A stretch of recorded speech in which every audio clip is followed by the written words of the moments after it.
Jaukioji Zaurų šeima. Pasakos prieš miegą. Ramiame žaliame slėnyje, kur medžiai linguodavo kaip lopšinės, gyveno jaukioji Zaurų šeima. Kalvos lizde, apsuptame samanų ir kristalų.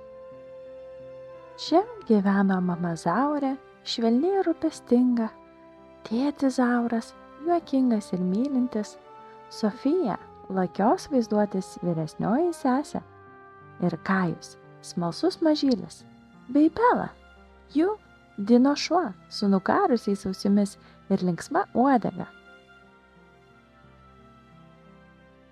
Vieną vėsų rytą lietus barbeno į lapus kaip švelnus būgnas. Viduje jie gėrė šiltą paparčių arbatą, o Bela lakstė aplink Kajų.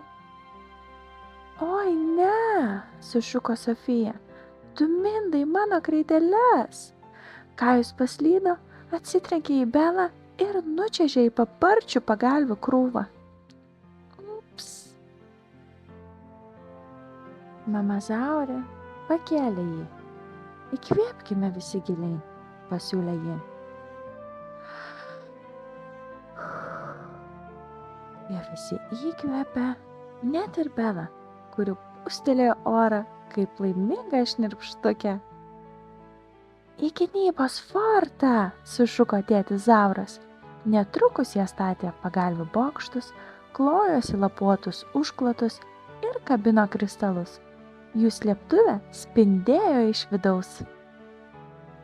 Buvo visko. Kajus susipainiojo lemputėse, Sofija užlipo ant sulčių pakelio, o Bela sugraužė užklotą kampą. Bet niekas nesupyko. Jie sulindo į savo švytinčią olą.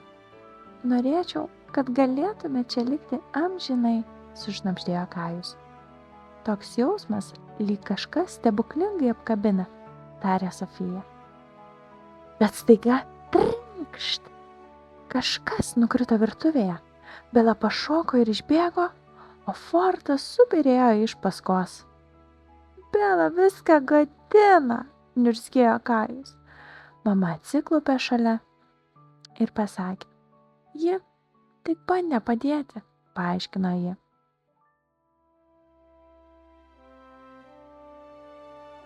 Tėtis pridūrė, net klaidos kartais reiškia rūpestį. Šeima tai atleidimas ir gerumas. O prisimeni, kai Bela nulaižė tavo išpiltas sultis, priminė Sofija. Bela sugrįžo nešina Kajaus žaislinių dinozaurų. Kajaus akys sužibo. Ačiū, Bela! Ir jis ją apkabino. Ta vakarą, kai lietus vis dar tyliai šnabždėjo, jie pastatė naują fortą. Iš meilės. Ir truputį šunseilių. Ir vėl susiglaudė drauge. Tėtis papasakojo juokingą istoriją prieš miegą. Aš džiaugiuosi, kad mes šeima, sušnibždėjo Sofija. Net kai susipykstam, paklausė Kajus. Mama pabučiavo jam galvą ir pasakė. Ypač tada, kai susipykstam.